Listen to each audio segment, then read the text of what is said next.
أعوذ بالله من الشيطان الرجيم.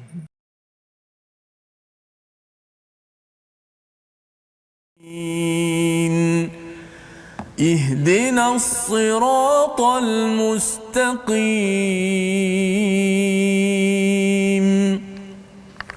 صراط الذين أنعمت عليهم غير المغضوب عليهم ولا الضالين.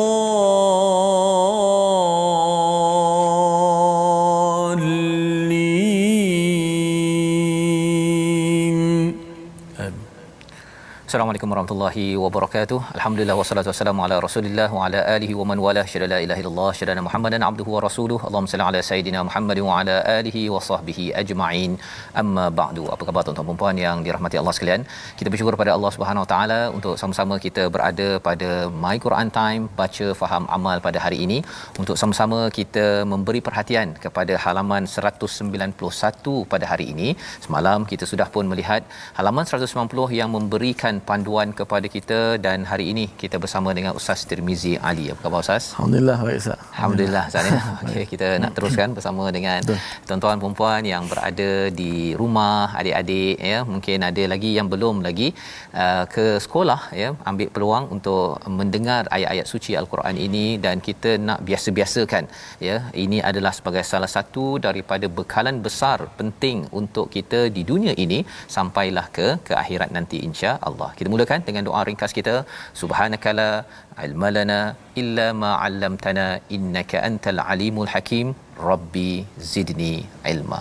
Kita mulakan dengan sama-sama melihat kepada sinopsis bagi program kita pada hari ini, iaitu daripada ayat yang ke-27, Allah menerima taubat ya apabila melihat kepada tentera Hunain yang sebelum ini sudah pun sedikit tergelincir ya, tetapi akhirnya Allah kata Allah terima taubat, dan ini pedoman yang penting yang kita ingin belajar apa isinya yang menyambung kepada perbincangan kita semalam. Kemudian kita melihat pada ayat 28, pengharaman masuk Masjidil Haram bagi orang-orang yang musyrik, yang mensyirikkan Allah Subhanahu Wa Taala ba'da amihim hadza, selepas daripada peristiwa Fathu Mekah itu sendiri. Kemudian memerangi ahli kitab ya, bukan sekadar untuk musyrik tetapi juga kepada ahli kitab yang juga kufur, yang mensyirikkan Allah Subhanahu Wa Taala pada ayat 29, dan kita akan melihat kepada apakah hakikat realiti akidah ahli kitab di kalangan orang Yahudi dan Nasrani untuk kita memahami secara tuntas dalam ayat 30 hingga ayat 31. Jadi mari sama-sama kita mulakan dahulu bacaan kita daripada ayat 27 hingga 29 dipimpin bersama Ustaz Tirmizi Ali. Silakan Ustaz. Baik, terima kasih Fadil Tuan Fazrul. Alhamdulillah penonton-penonton, sahabat-sahabat Al-Quran, mudah-mudahan sentiasa dalam keadaan sihat dan bersemangat untuk meneruskan pengajian kita seperti biasa. Dan mungkin ada sahabat-sahabat kita yang baru yang join My Quran Time. Alhamdulillah, kita sebenarnya hari ini berada pada muka surat yang ke-191. Dah 1/3 Al-Quran kita belajar. Mudah-mudahan Allah Subhanahu Wa Taala menerima segala bacaan kita dan tadabbur kita dipimpin akan wahyu ilahi ini. Dan selamat datang kepada semua sahabat-sahabat. Ahlan wa sahlan wa marhaban bikum. Kita pakak-pakak share dah. Kita share rancangan kita ini, mudah-mudahan jadi juga sebahagian usaha kecil ini asbab daripada kita hanya menekan jari kita share pada sahabat-sahabat kita, mereka dapat belajar ilmu Al-Quran dan jatuh cinta kepada Al-Quran. Sudah pastilah kita nak mengetahui apakah nasihat isi kandungan Al-Quran. Ia merupakan sebaik-baik perkataan, baik khairu bidayah, sebaik-baik permulaan. Kita dah baca Al-Fatihah dan doa, kita akan baca terus sambung pada ayat yang ke-27 hingga ayat yang ke-29. Satu nasihat, satu ayat yang begitu hebat yang akan kita bacakan pada hari ini insya-Allah. Mudah-mudahan ayat Al-Quran sentiasa menggetarkan hati kita semua, menambahkan iman kita insya-Allah. A'udzu billahi minasy syaithanir rajim. ثم يتوب الله من بعد ذلك على من يشاء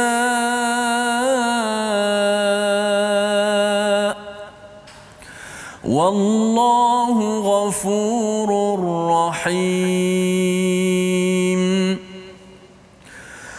يا أيها الذين آمنوا إنما المشركون نجس فلا يقربوا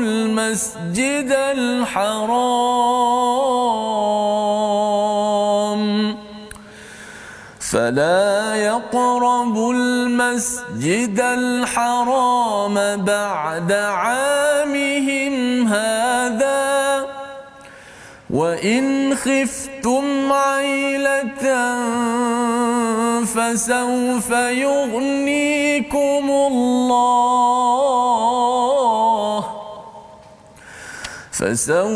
يغنيكم الله من فضله إن شاء إن الله عليم حكيم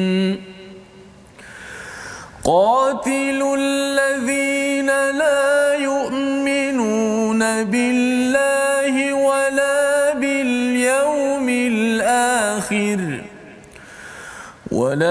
باليوم الآخر ولا يحرمون ما حرم الله ورسوله ولا يدينون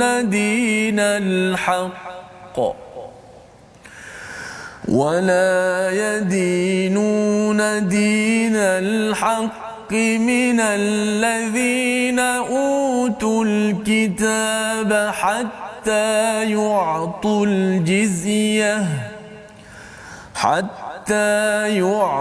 الجزية عن يد وهم صاغرون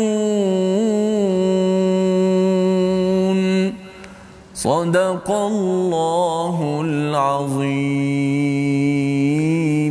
Surah Al-Azim, gitulah bacaan daripada ayat 27 hingga 29 yang kita baca sebentar tadi bersama Ustaz Tirmizi. Apakah maksud ayat 27? Setelah itu Allah menerima taubat orang yang Dia kendaki. Allah Maha Pengampun lagi Maha Penyayang. Apakah maksud taubat ini menceritakan tentang peristiwa Hunain, ya, peristiwa Hunain. Selepas Fathu Mekah berlakunya Hunain, iaitu ada dua kumpulan yang tidak puas hati dengan kemenangan umat Islam yang menguasai Mekah pada waktu itu.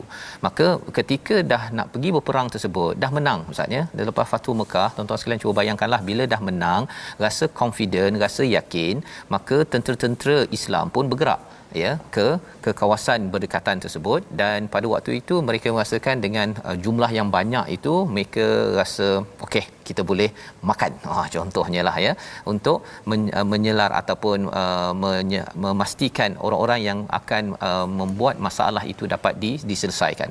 Tetapi istilah yang digunakan pada ayat 26 semalam, ya, ataupun kalau kita lihat pada ayat 25, kathiratin itu banyak, itu tidak menunjukkan apa-apa sebenarnya, ya. Sama juga kalau zaman ini dalam hadis Nabi dinyatakan bahawa umat Islam ini seperti, dia ramai tetapi ia seperti buih, Ustaz, ya.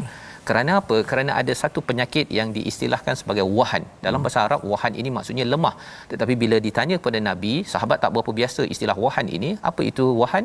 Hubbud dunya wa karahiyatul maut, iaitu cinta pada dunia dan benci kepada mati. Tidak membuat persediaan untuk mati. Jadi dalam ayat ini Allah menjelaskan, ya, semalam kita sudah melihat bahawa Allah menurunkan juga, Allah beri bantuan dengan diturunkan ketenangan, kemudian diberikan junudal lam tarauha, iaitu tentera yang tidak dilihat, dan Allah mengazab kepada orang-orang yang kufur. Maka selepas itu apakah yang berlaku? Allah kata thumma yatubullah, Allah menerima taubat mereka, ba'da zalika ala man yasha, ya, dengan kehendak Allah, wallahu ghafurur rahim. Nak ceritanya apa pelajarannya? Pelajarannya ialah kadang-kadang umat Islam ini ya boleh tersilap. Tetapi yang pentingnya adalah apa? Kerana di dalam satu kata-kata seorang ulama dia menyatakan taubat manusia ini adalah antara dua taubat Allah. Itu istilahnya Ustaz ya. Pasal apa? Pasal kalau tuan-tuan, kalau kita ada buat silap, sebenarnya sebelum kita bertaubat, sebenarnya Allah yang bertaubat, yang memberi keinsafan, kesedaran kepada kita pada setiap masa, pada setiap orang. Allah memberikan kesedaran, tetapi bergantung kepada kita sama ada menerima ataupun merespon kepada perkara tersebut. Kalau kita respon, itu namanya kita bertaubat, dan kemudian Allah menerima taubat kita. Jadi itu sebabnya taubat manusia ini adalah antara dua taubat Allah. Taubat itu maksudnya kembali. Jadi bila kita bertaubat, bukan kita yang sebenar-benarnya yang kembali paling awal. Allah dulu kembali kepada kita, kita respon dan Allah respon balik. Allah Ghafurur Rahim. Allah yang Maha Pengampun, dan menariknya Allah menggunakan perkataan Rahim. Selepas kita diampunkan tuan-tuan, mungkin ada yang kata bahawa saya ni teruk, saya ni dah buat macam-macam, tetapi kalau kita mohon keampunan, kita taubat dan mendapat keampunan daripada Allah, selepas itu apa? Allah sayang sama seperti sebelum kita silap. Ustaz ya. Pasal sekarang ni ada yang kata bahawa saya ada seorang yang kata dia nak keluar Islam contohnya kan. Tetapi kalau katakan siapa-siapa yang kata nak keluar Islam ke, dia dah buat jenayah ke apa ke, apabila dia bertaubat ya, yakinlah sebenarnya Allah dah bagi dah, Allah dah panggil dah. Ya, mungkin ada Allah hantar orang yang panggil cara kasar, ada orang panggil cara yang lembut. Jadi jangan pula kita salahkan, dia ni panggil saya secara kasar, dia suruh saya buat itu ini apa sebagainya, jangan sampai kena perang macam ni kan. Dalam surah Taubah ni kisahnya ialah Allah nak panggil kepada Allah SWT itu, kalau tak boleh cara lembut, cara kasar. Tapi yang pentingnya apa? Yang pentingnya kalau anak dah tepi longkang, mula-mula mak cakap jangan main tepi longkang, tapi kalau dah hampir nak terjatuh, mak atau ayah rentap sahaja, itu bukan tanda bahawa si mak dan ayah itu kasar. Ya, mak ayah itu amat sayang, dan bila dah selamat, bila anak itu mengaku kesilapan, bila kita mengaku kesilapan di hadapan Allah Subhanahu Wa Taala, Allah kata apa? Allah itu Rahim. Allah itu tetap amat penyayang seperti sebelum kita buat silap tersebut. Jadi ayat ini memberi harapan, jangan rasa bahawa Islam ini adalah agama yang kasar ke, orang-orang yang mengajak kepada agama ini mungkin ada yang kasar, ada yang lembut, tetapi kita fokuskan kepada Allah, jangan sekadar fokus kepada manusia. Ayat 28, ya ayyuhallazina amanu, sesungguh wahai orang-orang yang beriman, sesungguhnya orang musyrik itu adalah najas, ya, najis, kerana itu janganlah mereka mendekati Masjidil Haram selepas tahun ini, dan jika kamu bimbang menjadi miskin, maka Allah nanti akan memberi kekayaan kepada kamu. Jadi ini adalah satu pengumuman, Allah beritahu bahawa musyrik adalah najas. Apa maksud najas? Najas ini ialah orang yang ada kotoran. Kotoran paling utamanya yang amat perlu dijauhkan daripada tempat yang suci, yang telah dibersihkan daripada segala berhala-berhala ini adalah syirik kepada Allah Subhanahu Wa Taala. Jadi fala yaqrabul Masjidil Haram, tetapi ada orang yang kata kalau katakan tak cukup pelawat Masjidil Haram, nanti habislah bisnes kami. Contohnya, maka Allah kata jika kamu takut ailah ni maksudnya downturn ataupun bisnes tak jadi, ya, ataupun ekonomi merudum kerana orang-orang musyrik ini tidak datang membawa duit mereka untuk berjual beli di Masjidil Haram, fasawfa yu'nikumullahu min fadlih, Allah pasti akan memberikan kamu kaya daripada kurniaan-kurniaannya. Dan sudah terbukti Ustaz ya, sebenarnya sampai sekarang kalau kita tengok Mekah tu ya, walaupun Covid pun dia terkesan juga kan, tetapi tetap juga ada income dia. Pasal apa? Apatah lagi kalau katakan dibuka balik semula, nanti orang memang nak tabur-tabur duit je dekat Mekah tu ya, dengan segala contohnya lah, kalau kita kena dam Ustaz ya, memang tabur duit lah sebenarnya kan. Sembelih kambing, unta, lembu apa sebagainya itu, dan sumbernya dia beli dekat mana? Beli dekat Mekah. Ini menunjukkan bahawa Allah memang yu'nikumullahu min fadlih, yang tidak dapat difikirkan oleh orang-orang pada waktu itu, tetapi ia berlaku. Jadi ini adalah mesej kepada ada orang yang buat bisnes Ustaz ya, buat bisnes tetapi dia kata bisnes saya ini melibatkan perkara yang tidak halal contohnya. Ataupun ada yang kata saya bekerja di tempat yang ada jual arak contohnya, saya nak berhenti, nanti income saya macam mana contohnya. Kalau itu yang kita fikirkan, sebenarnya fasaufa yu'nikumullahu min fadlih, Allah pasti akan beri sumber kekayaan daripada kurniaannya yang kita tidak dapat bayangkan. Kerana apa? Kerana kita buat kerana Allah Subhanahu Wa Taala. Innallaha alimun hakim. Sesungguhnya Allah ini adalah amat mengetahui, amat bijaksana. Apa yang mengetahui? Allah tahu bahawa hakikat hati seorang musyrik itu tidak layak pada tempat yang suci. Tidak layak. Mungkin bagi kita rasakan macam sama je Ustaz ya. Chong ke Meng ke masuk ke Masjidil Haram, biasa je masuk je, tetapi kesan kepada Masjidil Haram itu kita boleh bayangkan Ustaz ya. Kalau orang yang tidak bersih ini masuk, dia akan membawa budaya-budaya yang tidak baik. Mungkin lepas tu dia bawa duit buka pub pula ke, lepas tu dia lobby untuk buka apa lagi, pusat karaoke dekat tepi Masjidil Haram ke kan, lagu-lagu Arab tapi karaoke. Benda itu berlaku di Jeddah, berlaku Ustaz ya. Masya-Allah. Jadi kalau katakan dibenarkan masuk jiwa-jiwa yang kotor ini ke Masjidil Haram, khawatir ia akan merosakkan lagi seperti mana Kaabah pernah dikelilingi tawaf oleh orang-orang yang tidak berpakaian. Pernah berlaku. Jadi ini adalah satu pelajaran yang penting di dalam kehidupan kita. Dan ayat 28 ataupun 29, qatilul ladzina la yu'minuna billah. Perangilah orang-orang yang tidak beriman kepada Allah dan hari kemudian, mereka yang tidak mengharamkan apa yang telah diharamkan oleh Allah dan Rasulnya, dan mereka yang tidak beragama dengan agama yang benar. Kalau sebelum ini kita bercakap tentang musyrik pada ayat yang ke-28. Tetapi kali ini pada ayat yang ke-29, ini bukan sekadar orang yang musyrik, tetapi orang-orang yang dikaitkan dengan utul kitab. Maksudnya mungkin kita boleh baca sekali lagi ayat 29 ni panjang sikit, tetapi ini nak memberi perhatian kepada kita dalam kita berjuang. Yang paling perlu diangkat ialah kebenaran, dan kebenaran al-haq yang benar-benar adalah hak Allah Subhanahu Wa Taala untuk ditauhidkan. Ini penting sangat, bukan sekadar kita bertauhid tapi orang lain tak bertauhid, tak kisahlah nak buat macam mana kan. Itu bukan mindset ataupun cara fikir yang dibekalkan oleh Al-Quran. Pasal apa? Bukan kerana kita nak paksa, kita terangkan, tetapi kerana kita nak selamatkan.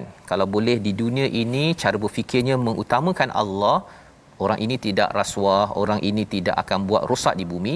Kalau tersilap dia akan kembali, dan lebih daripada itu ialah apabila sampai di akhirat nanti selamat. Ya, jadi kita atas dasar kasih sayang, inilah semangat daripada surah At-Taubah. Ya, Allah, kerana Allah sayang, Allah suruh kita bertaubat.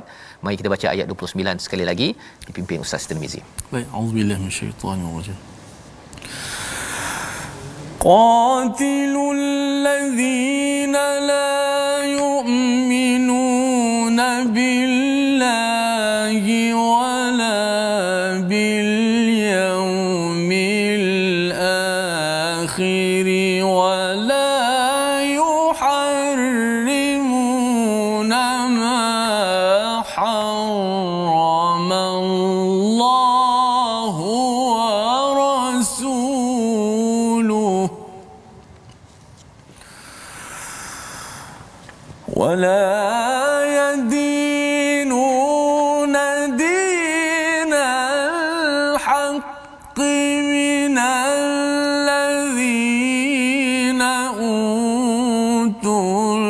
الكتاب حتى يعطوا الجزية عن يد وهم صاغرون.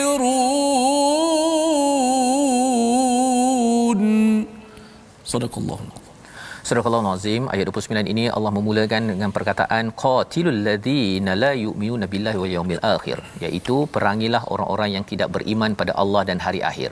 Mungkin kita mempersoalkan bahawa apakah kesan kalau orang itu tidak beriman pada Allah dan hari akhir? Kesannya adalah selepas itu Allah nyatakan wala yuharrimuna ma harramallahu wa rasuluh. Dia tidak akan mengharamkan perkara yang diharamkan oleh Allah dan Rasul. Itu yang kita lihat dalam tradisi umat Bani Israel ataupun ahli kitab, ya, mereka itu menghalalkan yang haram, mengharamkan yang halal. Dan apa kesannya tuan-tuan? Kesannya ialah sepatutnya sesuatu yang menjadi hak kepada orang miskin tak dapat pada orang miskin. Sepatutnya yang sampai kepada anak yatim tidak sampai. Kerana apa? Yang halal tak sampai pada tempat yang halal kerana ia dicampur adukkan, dan ia amat berbahaya bagi sebuah negara, Ustaz ya. Membahaya. Rasuah adalah antara perkara mengharamkan yang halal, mengharamkan yang halal. Disebabkan kata tak apalah, ini komisen, kan, management fee, ini adalah duit untuk pengurusan. Perkara-perkara itu cara berfikir menghalalkan perkara yang haram yang bukan haknya. Gaji dah dapat tetapi nak ambil lagi lebih bukan hak, tetapi menggunakan kuasa menjadi pemimpin ke, menjadi penjaga kaunter ke, semua itu cara berfikir yang sebenarnya di menjadi agenda ataupun menjadi standard di dalam agama ahli kitab. Dan dalam masa yang sama, bila Allah cakap bahawa kita kena perangi ini, maksudnya apa tuan-tuan? Orang Islam memang tak suka betul kepada tidak mengharamkan apa yang diharamkan oleh Allah. Jadi kita adalah orang yang paling benci kalau ada orang rasuah, ada orang kata kalau nak lalu cepat, nak ambil fail cepat, okey, sila bayar komisen pada saya. Kita kena cakap bahawa saya tak suka. Kalau awak buat begini, saya akan laporkan. Kalau itu yang berlaku, maka kita sebenarnya sedang berjihad. Kita tak sampai kepada qatilu, maksudnya berperang dengan pedang, tetapi tuan-tuan boleh menggunakan segala kekuatan yang ada, perkataan yang ada, WhatsApp yang ada, Facebook yang ada, email yang ada, telefon yang ada. Kita kena perangi kepada wala yuharrimuna ma harramallahu wa rasuluh. Kita bukan sekadar benci kepada agama yang lain, tetapi amalan yang rosak dalam sesebuah agama. Wala yadinu nadinal haqq, iaitu mereka tidak meyakini agama yang benar. Dia tidak beragama dengan agama yang benar. Ini maksudnya. Mereka ada, kalau contohnya ahli kitab itu, dia ada kitab tetapi mereka tak nak ikut kepada kitab. Nasrani ada kitabnya tapi dia tak nak ikut pada yang original, dia adalah ditukar-tukarkan. Sama kepada orang Islam juga. Kita nak pastikan bahawa kita beragama dengan agama yang benar. Inilah sedikit pelajaran daripada ayat 29 membawa pada perkataan kita, iaitu perkataan pilihan kita pada hari ini, ghaniya, kaya ataupun tidak memerlukan hal lain. 73 kali disebut di dalam Al-Quran. Bila Allah berjanji, Allah pasti akan kayakan kepada para sahabat, kepada kita semua, apabila kita membuang najis, membuang kotoran-kotoran dalam hati, kita tidak bergantung kepada sumber yang kotor seperti arak, seperti syirik dalam Masjidil Haram, kepada kita semua. Kita bertemu kembali dalam My Quran Time, baca, faham, amal, insya-Allah.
Inna Allah yuhibbu at-tawwabina wa yuhibbul mutatahhirin.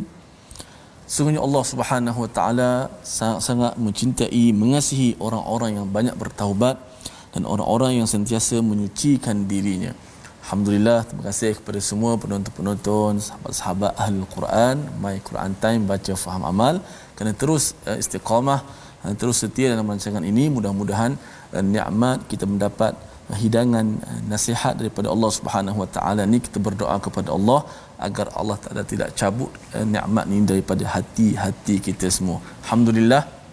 Begitulah ayat yang saya baca sebentar tadi bagaimana Allah Subhanahu Wa Taala sangat mengasihi orang-orang yang bertaubat kepadanya, dan Allah Subhanahu Wa Taala nak menggambarkan kepada kita bahawa kita ni manusia yang tidak akan terlepas daripada kesilapan. Mustahil untuk kita tidak melakukan kesalahan, tetapi tidak mustahil untuk kita nak sifarkan dosa-dosa kita dengan bertaubat. Ini jalan yang untuk kita kembali kepada Allah Subhanahu Wa Taala yang merupakan Tuhan yang Maha, innaka antat tawwabu ar-rahim, Maha penerima taubat dan Maha pengasihannya. Alhamdulillah.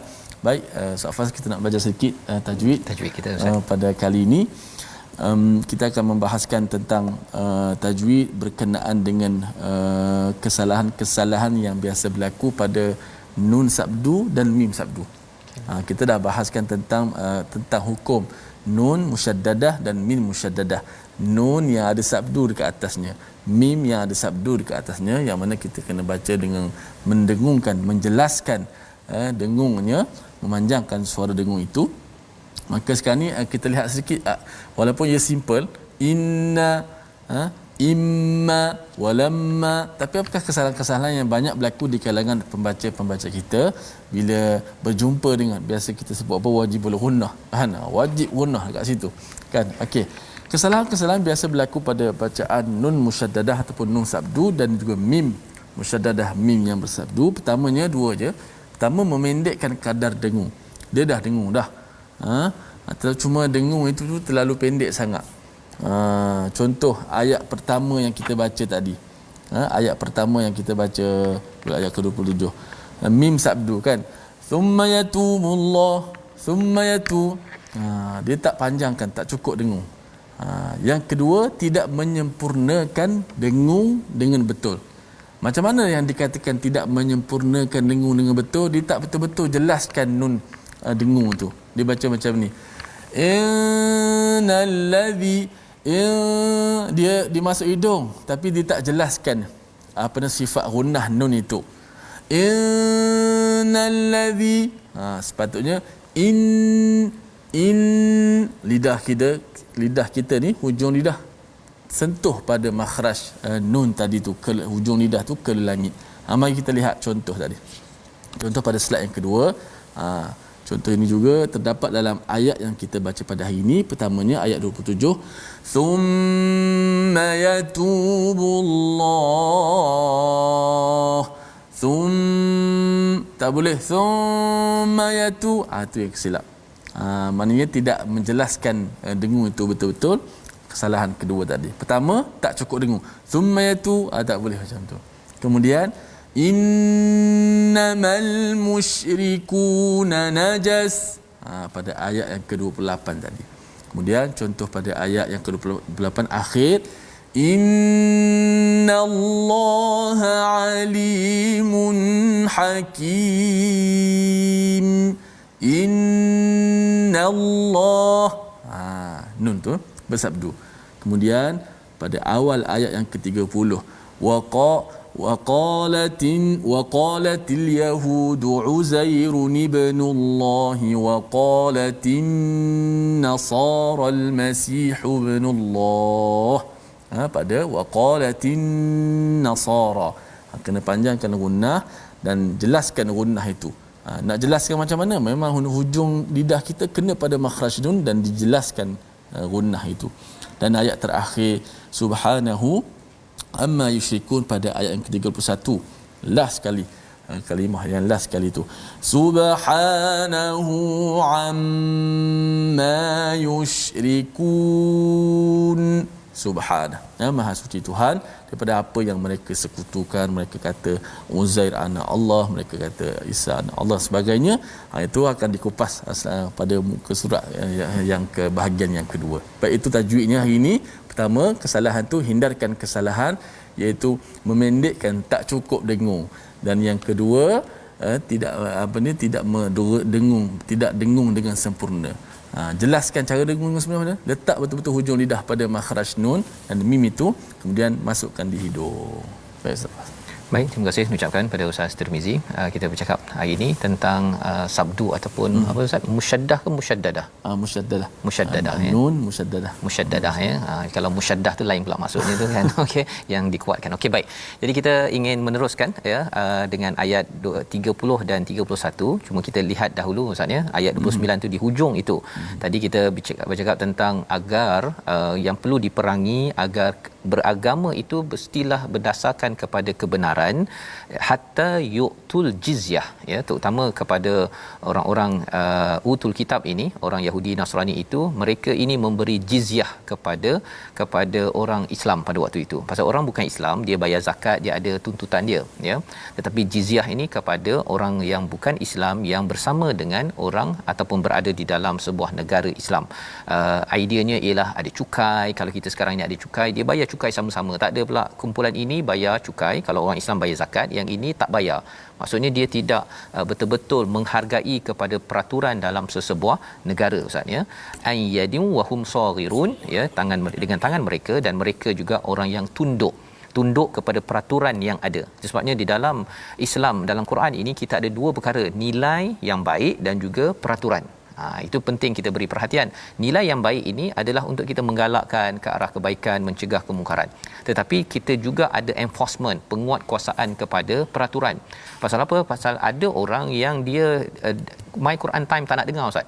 Ya, peringatan daripada Quran time tak makan. Dia perlu kena tangkap ya, dia perlu kena penjara contohnya, baru dia rasa baru saya sedar bahawa sebenarnya ada mesej yang besar penting daripada Tuhan. Jadi itu sebabnya dalam kehidupan kita beragama ini ada nilai, kita belajar dengan cara buku ya, itu istilahnya book smart ya, tetapi yang keduanya adalah street smart. Kalau kena balun ataupun kena azab ataupun kena bencana ujian, itu semuanya untuk Allah menarik kita kepada kebenaran, kepada al-haq yang sebenar-benarnya. Maka kita nak melihat kepada ayat 30 dan 31, apakah yang berlaku kepada orang-orang yang diberikan kitab. Kita lihat kepada ayat 30, 31 dibaca bersama Ustaz Tirmizi. Silakan Ustaz. Baik, sama-sama kita baca pada ayat 30, 31 ini berkait dengan akidah kita, yang mana saya mengajak dari sudut adabnya kita cuba amalkan sama-sama. Kerana pada permulaan ayat itu, pada waqalatil yahudu Uzair ibnullah, ini kata-kata ayat al-Quran tapi kata-kata di atas lisan orang Yahudi, kata Uzair anak Allah. Waqalatin nasara, orang Nasrani berkata al-Masih adalah putera kepada Allah.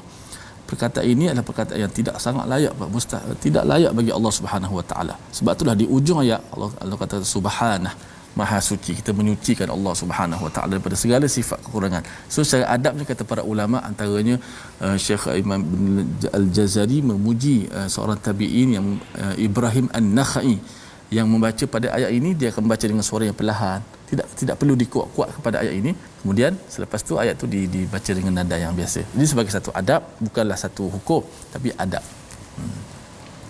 A'udzubillahi minasyaitonirrajim.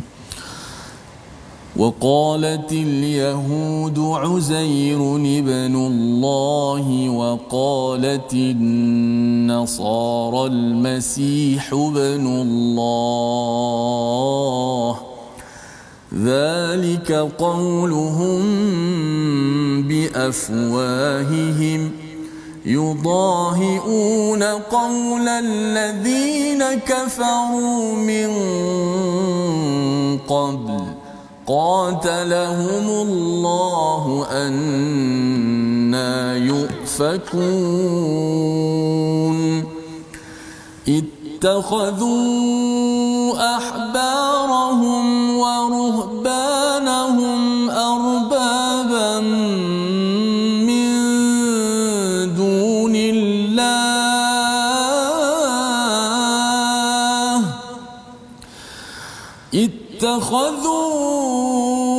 أحبارهم ورهبانهم أربابا من دون الله والمسيح ابن مريم وما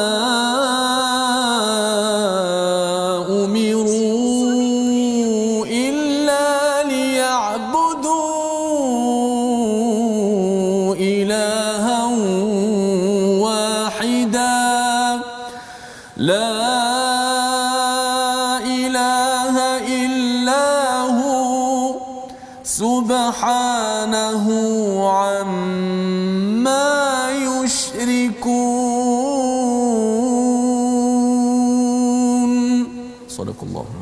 Surah Al-Azim, kita melihat kepada ayat yang ke-30, dan orang-orang Yahudi berkata Uzair putera Allah, dan orang-orang Nasrani berkata Isa putera Allah. Itu adalah ucapan yang keluar daripada mulut mereka. Mereka meniru ucapan orang kafir yang terdahulu. Allah melaknat mereka bagaimana mereka berpaling daripada kebenaran. Sebentar tadi kalau ayat yang ke-29 Ustaz ya, Allah menyatakan bukan sekadar perangi kepada orang musyrik, tetapi kepada orang yang diberikan kitab tapi tidak beragama dengan cara yang benar. Ya, iaitu mereka tidak mengharamkan apa yang diharamkan oleh Allah, mereka mencampur adukkan. Dan salah satu cara berfikir ini mengapa jadi begitu, kerana ada syirik. Mereka juga melakukan syirik. Apakah bukti syirik mereka? Ada satu kumpulan daripada Yahudi. Kita kena ingat ya, ini satu kumpulan, bukan semua Yahudi. Saya dulu pernah jumpa Yahudi, saya tanya, adakah Yahudi percaya Uzair ibnullah? Dia kata tak. Dia kata. So maksudnya yang dinyatakan sini adalah satu kumpulan ya, salah satu kumpulan daripada Yahudi yang percaya bahawa Uzair adalah ibnullah ya, sebagai anak Allah. Ini adalah satu syirik. Ma'adallah, ini kita tidak mungkin ya, tidak mungkin. Kerana apa? Kerana Allah adalah yang esa, yang berkuasa, tidak perlukan kepada keluarga apa sebagainya. Baik, yang pertama, waqalatin nasara al-masih ibnullah, iaitu Isa itu adalah anak kepada Allah. Konsep trinity Ustaz ya. Dan bila melihat kepada ayat ini, zalika qaulahum bi afwahihim ya, ini datang daripada mulut mereka. Mereka meniru qaulal ladzina kafaru min qabl. Mereka meniru orang-orang kafir sebelum mereka. Apakah peristiwa di sebalik ayat ini? Di mana orang-orang Nasrani, orang Kristian, dia nak berceramahlah dekat Mesir, dekat Egypt ya. Dan bila mereka tengok kepada orang di Mesir itu, mereka ada agama metos, agama yang tidak benar. Salah satu kepercayaan mereka percaya kepada God the Father, kemudian yang ada ayah, ada mak, ada anak. Ini sebenarnya dalam tradisi agama metos yang ada di Mesir. Jadi bila mereka kata bahawa agama Kristian ini tak macam Yahudi, hanya kelompok Bani Israel ataupun Yahudi semata-mata, ketika mereka nak sebarkan, jadi dia tiru yudahiuna qaulal ladzina kafaru min qabl. Mereka tiru kepada orang yang pernah kufur sebelum ini. Di mana? Di Mesir itu agama yang lama berkaitan dengan agama yang Amun-Re lah, tentang menyembah kepada Tuhan matahari semua. Perkara tersebut, maka inilah kumpulan yang dimaklumkan dalam ayat 30 ini, qatalahumullah anna yufakun, iaitu perangi mereka bagaimana mereka boleh berpaling daripada kebenaran. Pasal bila syirik ini berlaku Ustaz ya, dia mengubah cara berfikir. Jadi tak betul. Bila tak betul, itu yang jadi di atas tadi tu, mengharamkan yang halal, menghalalkan yang haram, sehingga membawa kepada ayat 31. Kesannya apa? Ittakhadhu ahbarahum wa ruhbanahum arbabam min dunillah ya, iaitu mereka menjadikan orang alim. Ahbar ini daripada perkataan hibr, maksudnya dakwat. Jadi mereka ni orang kira pandai lah ni, dia menulis dalam agama mereka, dia kira macam ulama lah ya kalau dalam agama kita. Waruhbanahum ini mereka rahib di kalangan orang Nasrani yang mereka ini amat kuat beramal, kira macam ahli tasawuf lah ya dalam agama kita. Mereka ini rahib, tak kahwin ya, mereka ni menjaga amalan, duduk berzikir dia lah kan. Jadi dua perkara ini Allah kata apa? Orang-orang yang ahli kitab ini, mereka mengambil dua kumpulan ini, ahbar dan juga ruhbanahum ini, sebagai Tuhan. Jadi ada di kalangan pada zaman Nabi itu, orang Yahudi Nasrani kata, engkau ni betul ke ambil mereka ini, ulama mereka ni sebagai Tuhan? Dia kata tak, dia tak menyembah kepada ulama ini. Tetapi apa yang dimaksudkan dengan mengambil mereka sebagai arbab min dunillah ialah mereka ikut kepada ustaz ataupun ulama mereka. Kalau ustaz tu cakap halal ya dalam agama Yahudi Nasrani, mereka ikut. Mereka tak ikut kepada kitab yang asal. Contohnya kalau katakan boleh ke ustaz kita ni ambil, dia tanya pada ustaz dia lah kan, boleh ke kita ambil arak contohnya kan, alah sikit-sikit boleh lah kan. Dia kalau dia ikut kepada ustaz dia, maksudnya itu menyembah kepada ulama dan juga para rahib di kalangan orang Nasrani dan juga Yahudi. Ataupun dia kata, ustaz macam mana ustaz forex trading contohnya kan, dia tanya, kalau ustaz kata mari kita kaji dahulu kan, dah kaji dah tengok kepada fatwa apa sebagainya, memang dah jelas hukumnya, Tapi kalau katakan yang orang itu tidak mahu mengikut kepada pendapat yang sebenar-benarnya, pasal apa? Pasal kita ada projek. Contohnya, perkara-perkara inilah antara gejala yang pernah berlaku pada zaman dahulu, tuan-tuan sekalian, yang kita kena jaga-jaga. Ya, jaga-jaga. Pasal apa? Pasal mereka golongan yang ahbar dan juga ruhban ini, di kalangan ulama dan juga rahib ini, pengaruhnya kuat sangat, Ustaz. Dalam masyarakat kita pun sama juga. Ustaz, ya, penceramah agama, ulama, walaupun dia bukan pemimpin paling tinggi, tapi percakapannya itu keluar sekali saja dia memberi kesan ramai, followernya amat ramai. Jadi ini peringatan kepada kita semua, pada saya lah, Ustaz, ya, kena berjaga-jaga. Kalau katakan ada perkara yang saya buat salah, saya kena cakap salah lah, kan? Saya kena cakap pada tuan-tuan sekalian, saya salah, minta maaf. Tak semudah itu pasal follower. Betul. Kalau dah ramai, dan apatah lagi kalau dapat pula income, nak tarik balik susah, Ustaz. Ya, kita kena doa banyak-banyak, Ustaz, ya. Harapnya betul. Ayat ini lebih tinggi daripada saya sendiri. Pada tuan-tuan sekalian, ini adalah peringatan daripada Allah dalam surah At-Taubah. Mengapa Allah letakkan dalam surah At-Taubah? Kerana nak beritahu kita kena bertaubat. Ya. Taubat ini bukan hanya orang musyrik, bukan hanya kepada ahli kitab, tetapi juga kita yang baca ayat ini bertaubatlah, ya. Kena bertaubat agar apa? Iaitu min dunillah wal masih ibn Maryam wama umiru illa liya'budu ilahan wahida. Tidaklah kita ini diseru beribadah kecuali pada Tuhan yang satu. Bukan kepada ustaz. Bukan pada ulama, bukan pada pemimpin, tetapi kepada Allah yang satu. Tidak ada Tuhan subhanahu, tidak ada Tuhan kecualinya, subhanahu amma yusyrikun. Kita berlepas diri, maha suci Allah daripada syirik. Tidak perlu kepada manusia lain untuk menukar hukum-hukuman yang ada. Walaupun kadang-kadang kita rasa macam pendapat dia ini macam menarik, tapi kita kena tengok kepada pendapat yang betul-betul berteraskan daripada Al-Quran dan juga daripada As-Sunnah. Jadi ini adalah pelajaran daripada halaman 191, Ustaz, ya. Mungkin kita boleh baca sekali lagi ayat 31 ini sebagai pasak kepada kita agar jangan kita ambil di kalangan tokoh agama. Ini memang spesifik. Allah nyatakan di sini, Allah nak bersihkan, dan kita sama-sama kena bertaubat agar jangan sampai perkara ini berlaku dalam masyarakat kita. Ayat 31 kita ulang bersama, insya-Allah.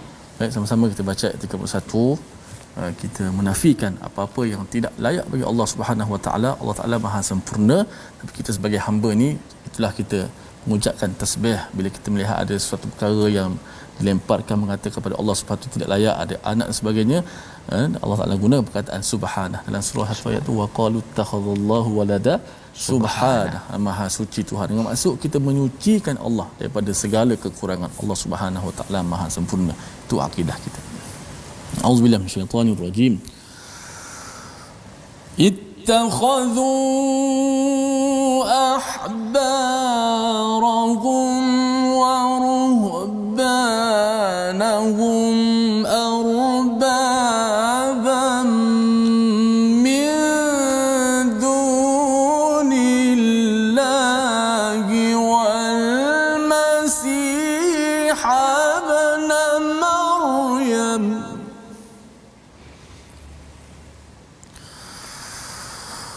وما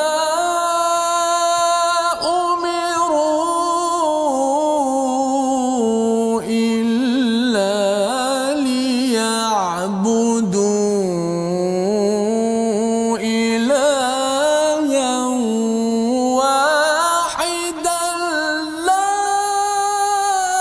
إله إلا هو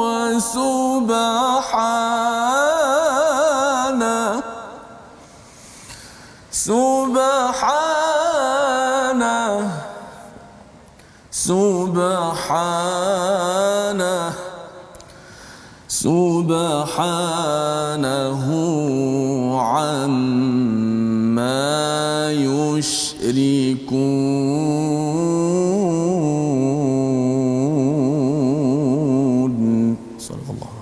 Sadaqallahul Azim. Gitulah bacaan daripada ayat 31 di hujung itu, subhanahu amma yusyrikun, maha suci Allah daripada apa yang mereka persekutukan dalam bentuk pelbagai. Dan sudah tentunya dalam keadaan COVID-19 ini kita banyak dijelaskan bahawa Allah memang betul berkuasa, Allah boleh reset segala-galanya. Kalau selama ini mungkin kita rasakan bahawa sumber ekonomi itu adalah daripada disco ataupun pub, sebenarnya boleh dia tutup, ya, boleh tutup segala-galanya, Allah boleh buat, dan Allah boleh reset segala-galanya. Itu sebabnya peluang inilah untuk kita bertaubat betul-betul. Bagi kita semua tuan-tuan, jangan sekali kita menyokong kepada sumber ekonomi daripada rasuah ataupun daripada arak. Inilah masa untuk bina balik polisi, berteraskan kepada halaman 191, membawa kepada situasi gambaran keseluruhan halaman yang kita ikuti pada hari ini. Iaitu yang pertama, sebelah kiri atas itu kita bercerita tentang apakah syirik itu, ya, di mana Allah tidak akan membantu kepada orang yang syirik, tetapi Allah akan pasti menjaga rezeki kepada sahabat walaupun tidak ada orang-orang yang musyrik datang bertandang di Makkahul Mukarramah. Dan juga berkaitan dengan jizyah yang dibincangkan di sebelah kanan atas itu, dan juga kita memahami bahawa cabaran untuk kehidupan beragama ini kadang-kadang ia boleh datang daripada tokoh agama itu sendiri. Ini adalah peringatan kepada semua anak-anak kita, kepada ustaz-ustaz, bahawa kita masih lagi tertakluk kepada Al-Quran. Kita bukannya memegang Al-Quran sebagai sumber kebenaran kita semata-mata, tetapi kebenaran untuk semua. Membawa pada resolusi kita bersama pada hari ini. Yang pertama, segera bertaubat apabila berasa diri hebat ataupun rasa diri berjaya. Terus bertaubat kerana itu adalah masa untuk Allah memberi pertolongan. Yang pertama. Yang kedua, yakin rezeki daripada Allah Subhanahu Wa Taala, bukan daripada manusia. Kalau perkara itu nampak syubhah, tidak pasti, tinggalkan, kerana Allah pasti akan tolong. Tentang isu rezeki yang diberi highlight pada ayat 28. Dan yang ketiga, jangan meniru sesuatu yang tidak asas ilmu dan kebenaran seperti ahli kitab, yang menyebabkan banyak amalan-amalan yang tidak berteraskan kepada kebenaran. Kita doa pada Allah SWT, Allah pimpin kita berteraskan surah At-Taubah. Subhanallahil azim, subhanallahil halim, subhana man ta'attafa bil izzi wa qala bih, subhana man labisal majda wa takarrama bih, سبحان من لا ينبغي التسبيح إلا له سبحان الله عالم الخفيات رفيع الدرجات ذي العرش يلقي الروح من أمره على من يشاء من عباده غافر الذنب وقابل التوب شديد العقاب لا إله إلا هو إليه المصير. Ya Allah, Tuhan kami, terimalah akan taubat kami, ya Allah. Ya Allah, sesungguhnya kami menyesal di atas perbuatan dan kesalahan kami, ya Allah. Sesungguhnya kami insan yang lemah, ya Allah. Kami insan yang lemah, ya Allah. Engkaulah Tuhan yang maha kuat, ya Allah. Innaka antat tawwabur rahim. Engkaulah Tuhan yang maha menerima taubat dan maha mengasihani, ya Allah. Wa sallallahu wasallam wa baraka ala sayyidina Muhammad walhamdulillahi rabbil alamin. Amin ya rabbal alamin. Begitulah bacaan doa yang kita mohon Allah ampunkan dan Allah kabulkan doa kita, tuan-tuan. Inilah kesedaran daripada surah At-Taubah yang kita ingin sebarkan. Semua pihak, termasuk yang Islam bukan Islam, kena bertaubat kepada Allah SWT. Perjuangan ini adalah perjuangan untuk bertaubat.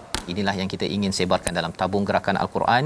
Satu platform kita ingin menyebarkan Al-Quran adalah perjuangan untuk bertaubat, bukannya untuk membunuh orang, berpedang, bukan, tetapi agar Allah itu diangkat sebagai maha suci Allah, amma yusyrikun. Kita bertemu kembali dalam jam 5 petang, pada jam 10 malam dan juga 6 pagi insya-Allah. Rancangan ini dibawakan oleh Mufas, mendoakan tuan-tuan terus berjuang agar kita terus bertaubat, dan itu formula kejayaan. My Quran Time, baca faham amal insya-Allah.